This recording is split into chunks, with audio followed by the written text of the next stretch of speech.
하나님 말씀 읽겠습니다. 우리가 그를 전파하여 각 사람을 권하고 모든 지혜로 각 사람을 가르침은 각 사람을 그리스도 안에서 완전한 자로 세우려 함이니. 오늘은 완전한 자로 세움을 받아 온전한 자로 나아가라.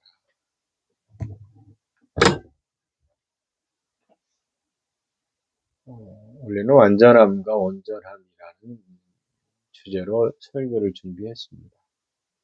온전함과 완전함. 여러분, 퍼펙트 의미를 여기서 완전함이라는 말은 그런 의미는 아닙니다. 그러나 단순히 이 죄가 없는 무결점 상태가 아니라 어떤 목적에 도달한 상태, 즉 성숙과 충만함을 뜻합니다. 이것은 마태복음 5장 48절에 있는 너희 하늘 아버지도 너희 아버지처럼 너희도 완전하라라고 말할 때 쓰는 이 완전함이란 동일한 헬라어를 쓰고 있습니다. 그 텔레이온이라는 단어를 쓰는데요. 바울이 복음을 전하는 데의 목적은 단순히 죄 사함만이 아니라 지옥을 면하는 것이 아니라 복음을 전하는 것은 우리가 완전한 자로 이 땅에 세움을 입어서 하나님의 뜻대로 이 땅에 하나님의 뜻의 통치를 해나가는 것입니다. 그래서 각 사람을 완전한 자로 세우려고 하는 거죠. 그런데 그것은 바로 완전하다라는 말은 하나님의 목적에 도달할 수 있도록 세움을 입은 것이고, 그리스도 안에서 부합한 사람, 그리스도를 닮은 사람, 그리스도의 사람이 됐다라는 겁니다.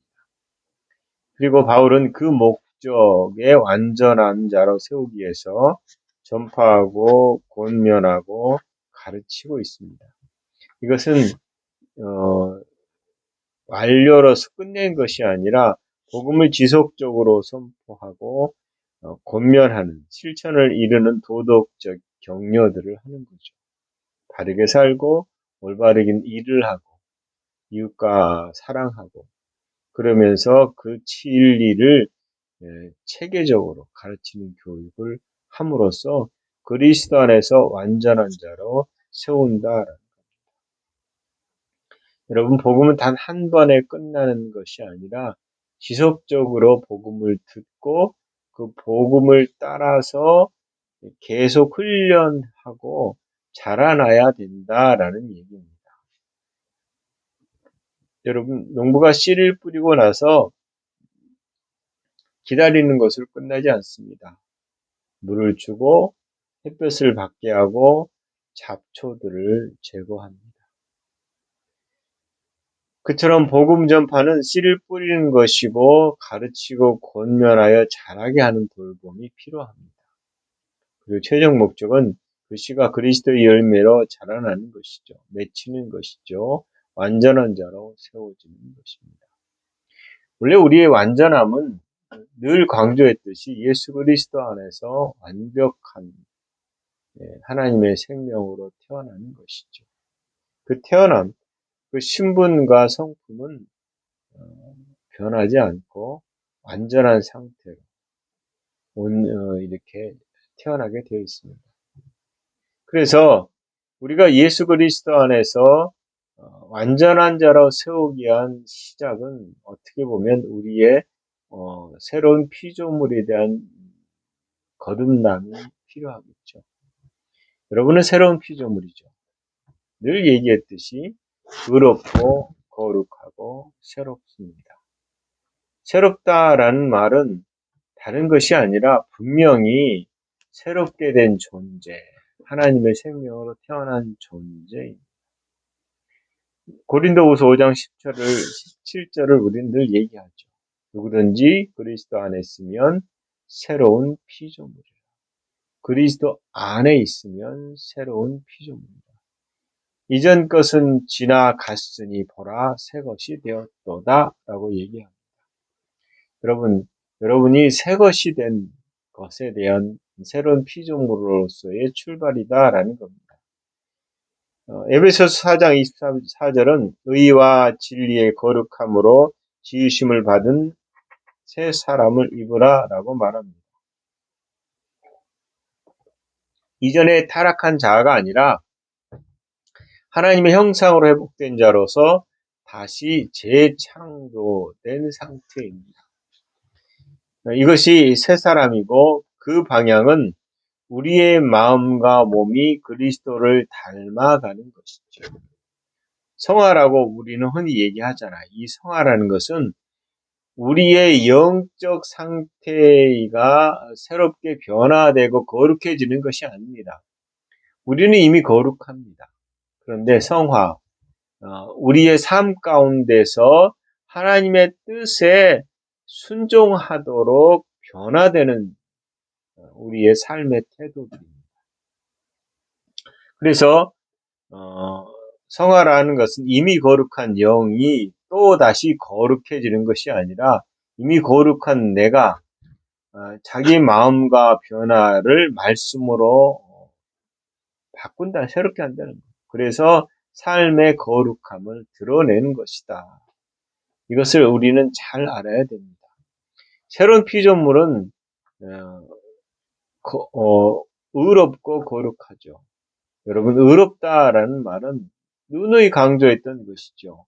하나님 앞에 떳떳하게 아무런 부끄러움 없이 한 번도 죄 짓지 않은 자처럼 서 있는 것입니다. 그런데 우리는 종종 이 부분에 대해서 오해를 좀 합니다.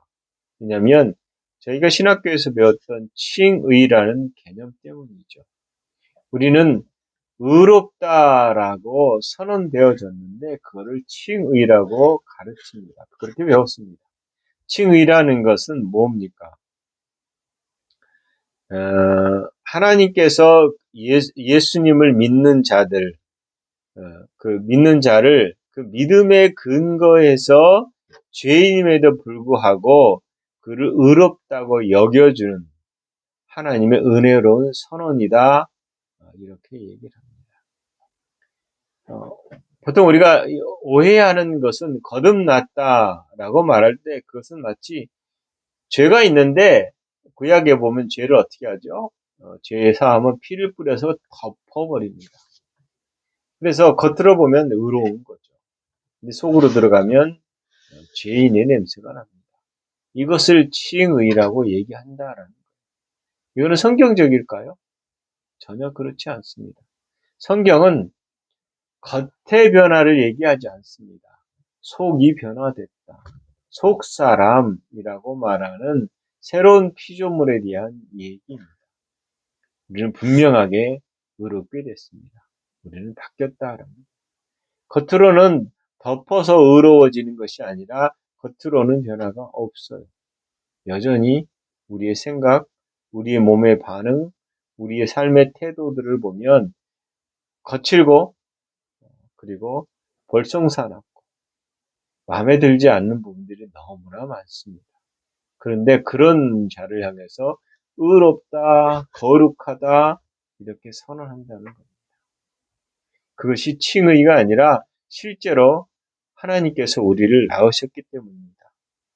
이 잘못 오해하면 칭의라고 말할 때 이것을 우리가 죄의 상태, 죄를 계속 짓는 것으로 인해서 이 말을 쉽게 수용합니다.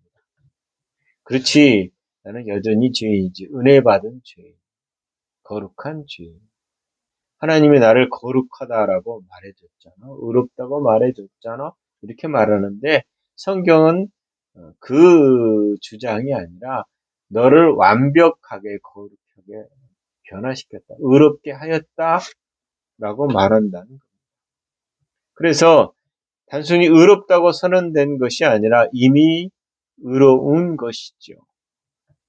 그래서 우리가 칭의를 가지고 의롭다고 설명하는 것은 부족한 것입니다. 우리는 의롭다고 여겨지는 것이 아니라 아예 의롭습니다. 우리의 변화되지 않은 몸과 마음이 있을 뿐입니다. 그러나 십자가에서 하나님은 영혼육을 다 구속하셨습니다. 그래서 마음과 몸이 변화되지 않은 상태임에도 불구하고 우리는 완전한 의를 가지고 있습니다. 우리는 의롭습니다. 의롭게 여김을 받는 것이 아니라 의롭습니다. 그리고 우리는 하나님과 연합되어서 하나님 앞에 죄를 한 번도 짓지 않은 자처럼 떳떳하게 쓰는 자가 되어버렸다라는 겁니다.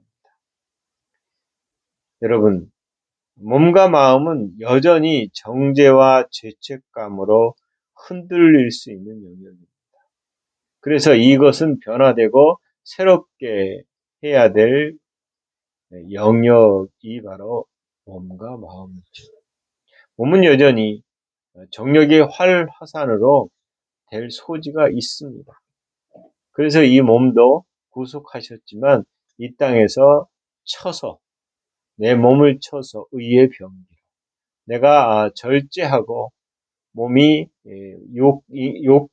육신의 욕구를 따라가는 것을 거절하고 하나님의 뜻을 따라서 영으로 순복시켜야 된다는 겁니다. 마음은 옛사람, 옛세대를 따라서 만들어 놓은 상태인데 이것을 십자가에 못 박아버렸으니까 나는 죽었다. 이게 나라고 생각했으니까 나는 죽었다라고 선언하고 영으로 말씀을 따라 살아야 된다라는 겁니다.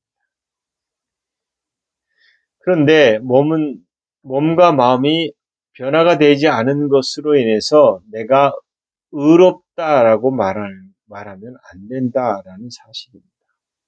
마음은 이 세대를 본받지 않고 보이지 않는 것을 주목해서 그 주목한 것을 이 땅에 선포하며 하나님의 백성으로 살아가는 것입니다.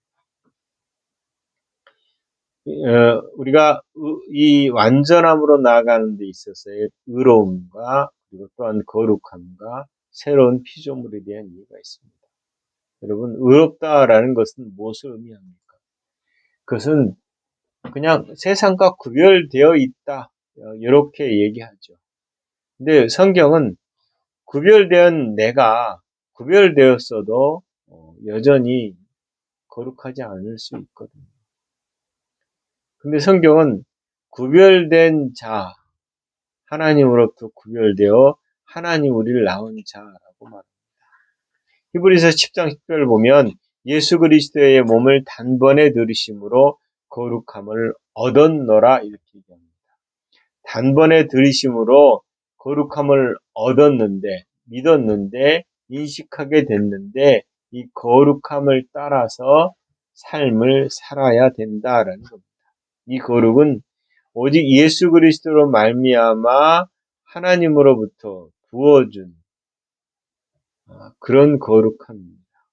그래서 거룩함을 얻었다, 받았다. 그러나 거룩함이 우리의 전부가 됐다라고 해도 별 문제가 없는 겁니다. 그 이유는 뭐냐면 그 거룩함은 내가 만들어낸 것이 아니기 때문입니다. 내가 거룩함은 그분이 우리에게 부어진 바 된 성품의 거룩함입니다. 이것은 되돌릴 수도 없고 짓밟았다고 사라지는 것도 아닙니다.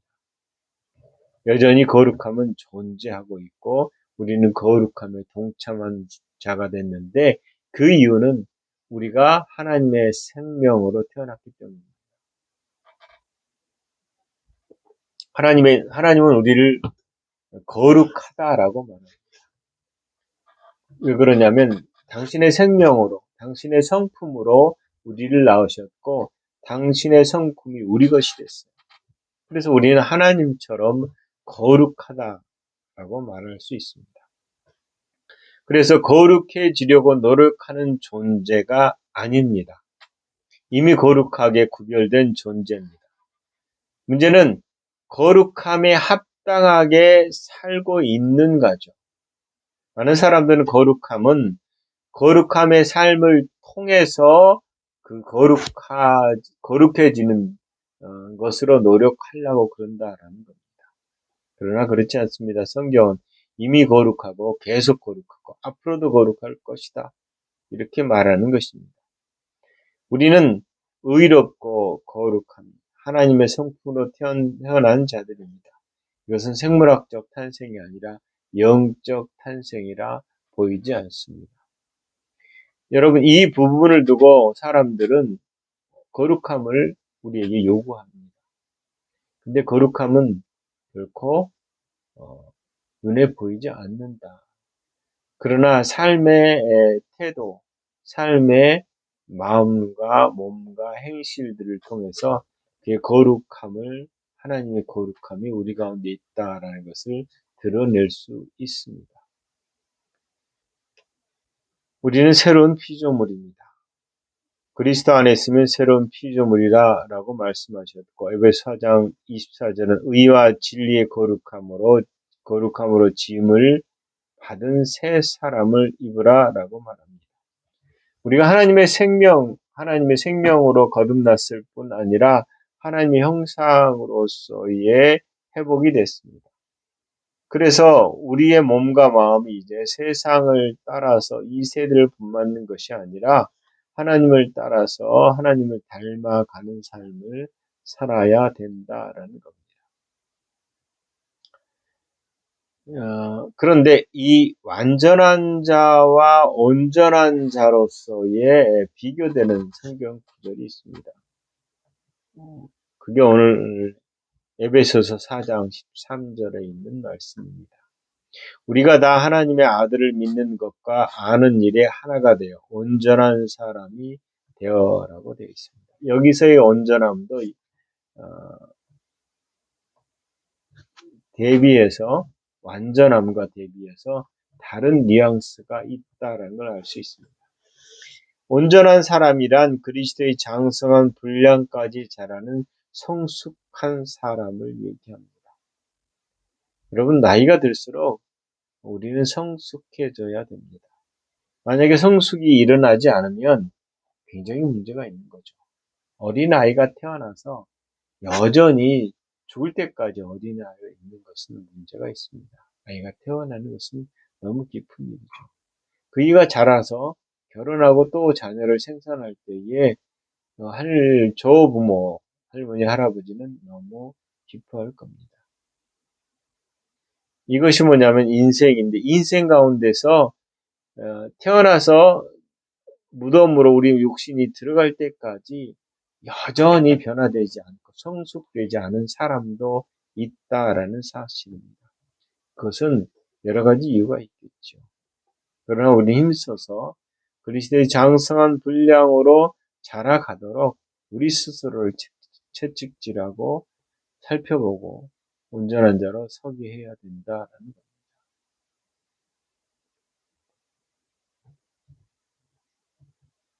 하나님은 그리스도인으로서 온전한 사람으로 자라가기를 원하십니다. 장성한 분량까지 자라가는 성숙이죠. 그 성숙함은 왜 필요하냐? 첫째는 하나님을 나타내기 위함입니다. 나를 보면 하나님을 본 것으로 간주할 만큼 구별된 삶을 산다라는 겁니다. 또한 우리의 성숙함은 뭘 가져다 주냐면 아버지의 뜻을 알게 됩니다. 그래서 아버지의 뜻을 순종하면서 이 땅에 살게 된다라는 겁니다. 하나님은 우리를 의롭다 하셨고 거룩하다고 하셨고 새로운 피조물로 우리를 변화시켰습니다. 그러므로 그 새로운 피조물의 상태에 걸맞는 삶을 사는 것이 우리의 삶이다. 여러분, 우리가 지금 어디에 있습니까? 우리는 거룩하고 완전한 자로 세움을 받았습니다. 그러나 우리 삶의 완전함이 드러나지 않는다라는 사실입니다. 우리는 이미 거룩하지만 우리의 마음과 몸은 아직 변화되지 않았습니다. 순종하지도 않습니다. 하나님 원하시는 것은 우리가 순종해서 그 마음과 몸이 변화되기를 원하신다. 여러분, 세상은 이렇게 말합니다. 변화되지 않는 것에 대해서 노력해라. 어떻게 노력하느냐? 살아남으려면 지켜야 된다. 물론 계명을 지켜야죠. 그러나 성경은 거꾸로 말합니다. 네가 살아나고 싶으면 네가 죽어라 라고 말합니다. 여러분, 변화 안 된다고 성숙하는 것이 어렵다라고 절망하지 마십시오. 우리는 계속 잘하고 있습니다. 우리의 노력은 중요합니다. 그런데 그 노력이 그리스도 안에서 중요한 것입니다. 제가 어제 읽은 책 중에 그런 내용이 있습니다. 책의 내용은 성령님과 당신이라는 책인데요. 이 책에서 시작할 때 그 얘기가 나옵니다. 친구의 부인이 있는데 친구의 부인이 설거지를 하고 있는데 누가 이렇게 문을 뚝뚝 두드려요. 그래서 문을 열었더니 어떤 여자가 서 있어요. 근데 본 듯 안 본 듯한 사람 같아요. 근데 그 여자가 인사를 합니다. 제가 옆집에 사는 사람입니다. 오랫동안 살았지만 서로 인사를 잘 하지 않아서 죄송합니다. 그런데 이제 저희가 그 집에서 이사를 가려고 하기 때문에 그래도 오랫동안 이웃으로 있었기 때문에 인사는 하고 가려고 왔습니다. 이렇게 얘기합니다. 그러자 그 친구 부인이 그러면 어디로 멀리 이사를 갑니까? 아니면 남편이 직장을 얻어서 새로운 데로 갑니까? 라고 물어봤습니다. 그랬더니 약간 얼굴에 비참한 얼굴로 하는 말이 그게 아닙니다. 그러면서 사정 얘기를 합니다. 사정 얘기를 들어보니까 집이 제때 돈을 갚지 못해서 파산이 났대. 그래서 집을 잃어버리게 됐다. 근데 더 큰 문제는 우리가 이혼할 것이다 라고 얘기합니다. 그래서 깜짝 놀라서 왜 그러냐고 물어봤더니 두 사람, 옆집에 사는 그 여자와 남편이 둘 다 알코올 중독자다라는 거예요. 그러니까 직장 생활이 잘 안 되는 거죠. 그래서 돈도 못 갚게 되고 알코올 중독자로서 살았다라는 거예요. 그러자 이 친구 부인이 뭐라고 얘기하냐면 어려운 일에 해결책이 있는 걸 모르시냐고 깜짝 놀래가지고 해결책이라뇨 없습니다. 왜냐하면 우리는 정말 많은 노력을 했어요. 부부가 알코올 프로그램에 중독자 치료 프로그램이 있거든요. 거기도 다녀봤고 정신과 치료를 받았고 애를 써봤지만 어느 것도 우리를 해결하지 못했다. 그래서 결국은 포기하고 더 이상 장기 치료를 들어가려도 그 장기 치료할 돈이 없어서 포기하고 그만두려고 합니다. 그리고 아이들이 정말 불쌍하지만 도저히 우리가 이 집에 살 수도 없고 쫓겨날 수밖에 없는 상황이라 이제 우리가 그만두려고 하는 것입니다. 이렇게 말을 합니다. 그러자 이 친구 부인이 이렇게 물어봐요. 예수님께 도움을 청해 보시죠. 이렇게 얘기를 합니다.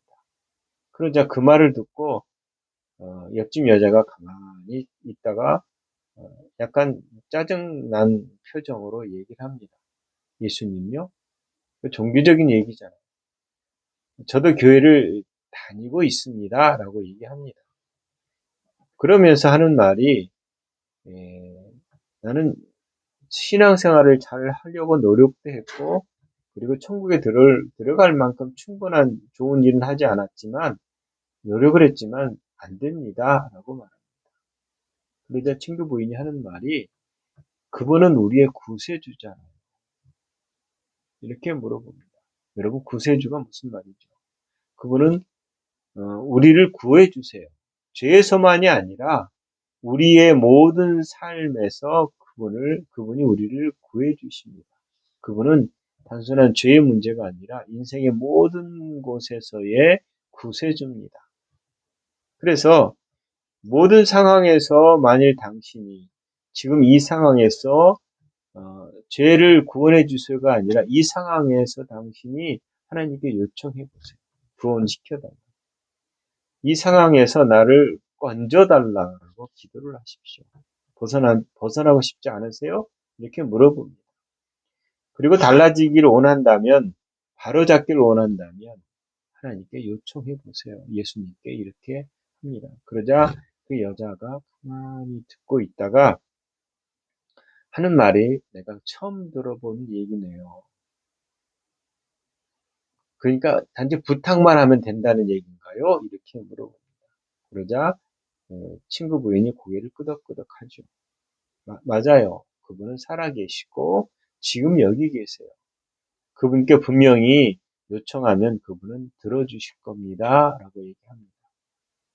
그러자 망설이고 있던 옆집 여자가 가만히 있다가 말없이 앉아서 의자에 내려앉아 무릎을 꿇고 이렇게 기도합니다. 항복한 것처럼.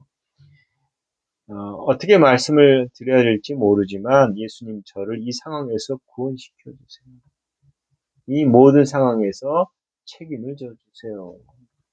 라고 기도를 합니다. 그리고 한참 앉아 무릎 꿇고 그렇게 기도하고 있다가 일어나서 그 친구 부인에게 작별하고 집으로 떠나왔어요. 근데 이틀 후입니다. 이틀 후에 그 책에 보면 그 집 옆집 남편이 찾아와요. 그리고 하는 말이 아니 도대체 제 아내가 무슨 일이 일어났습니까? 도대체 어떻게 했길래 제 아내가 이렇게 변화됐습니까? 라고 얘기를 합니다. 그러자 친구분이 며칠 전에 일어났던 얘기를 해줍니다. 그리고 그 남편도 똑같이 무릎 꿇고 그 상황에 대한 구세주로서의 고백과 함께 결국 그 집은 변화되고 집을 잃지도 않게 되고 알코올 중독에서 벗어난 것을 볼 수 있습니다. 이게 무슨 말인가요? 우리는 예수님이 우리의 구원자라는 사실을 잘 알고 있습니다. 그런데 그분은 우리의 죄의성이 아니라 모든 영역에서의 구원자입니다. 다시 말하면 우리가 예수님 안에서 완전한 자로 구원을 받았지만 우리는 자라나고 이 자라나는 가운데 우리의 삶의 모든 것들을 그분께 의탁하고 내어드려야 한다라는 사실입니다. 그게 갈라디아서 2장 20절에 있는 말씀이죠. 구원이라는 말, 이 소조라는 말을 우리는 잘 알고 있습니다.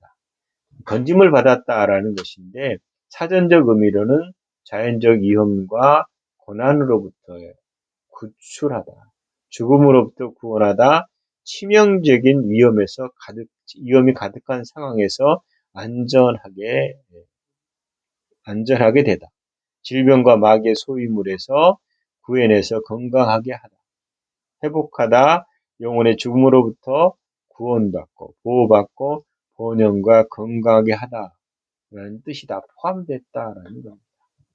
그렇다면 우리의 삶에서 죄에서 구원받고 새로운 피조물이 된 우리가 의로움과 거룩함과 그리고 완전한 자로서 온전하게 성화되기 위해서는 그분께 붙어 있어 그분의 삶이 우리 가운데 나타나도록 해야 되는 것입니다. 어떤 철학이나 규칙을 따르는 것이 아닙니다. 종교적인 생활을 한 것이 아닙니다. 실제로 우리는 죽었습니다. 내가 죽은 것이고 그분이 내 생명이 됐고 그분의 생명으로 살아가게 된다라는 사실입니다. 여러분, 그분이 우리 가운데 거하십니다. 왜 거하십니까? 첫째는 동행하시며 또 하나는 그분이 대신 살아주기 위해서입니다. 내 생명이 되셔서 그분의 생명으로 살도록 우리 안에 거주하십니다. 영으로 연합된 상태다라는 것입니다. 그러므로 거듭난 것은 죄로부터 돌아서는 것뿐만 아니라 우리 삶의 모든 영역에 그 방향이 바뀌어지는 겁니다. 하나님을 향해 있는 것이고 보이지 않는 말씀을 향해서 우리의 마음이 계속해서 주목하고 그것을 따라 말하는 것입니다. 어떤 분이 저한테 밖에 나갔다가 이 탄핵 문제로 진보 쪽에 계신 분이 저한테 그래요.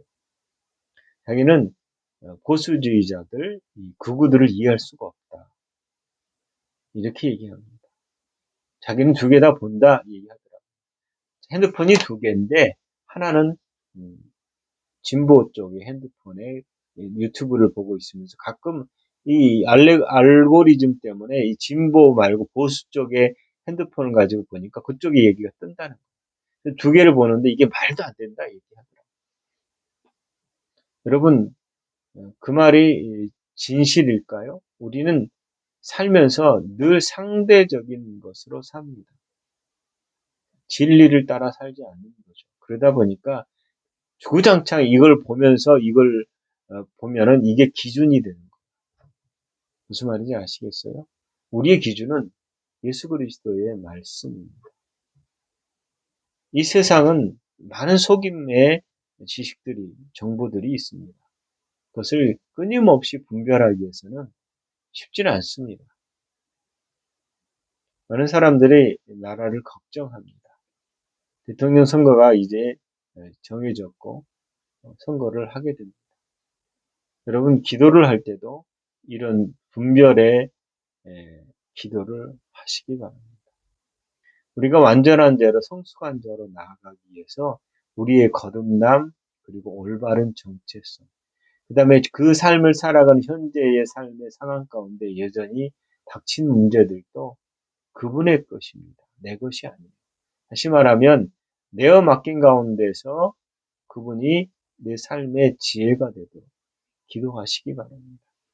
그래서 정체성을 잊지 말고 하나님이 말씀하시는 나 그것을 따라서 세상을 바라보고 말씀이 우리 안에 가득함을 통해서 주님이 하셨던 방식으로 나아가는 여러분 되시기를 예수 그리스도 이름으로 축원합니다. 기도하겠습니다. 하나님 이미 우리를 온전한 자로 세워줬음을 믿습니다. 하지만 아직 이 땅의 삶은 많은 부분에서 연약하고 부족하고 잘하지 않은 부분들이 있습니다.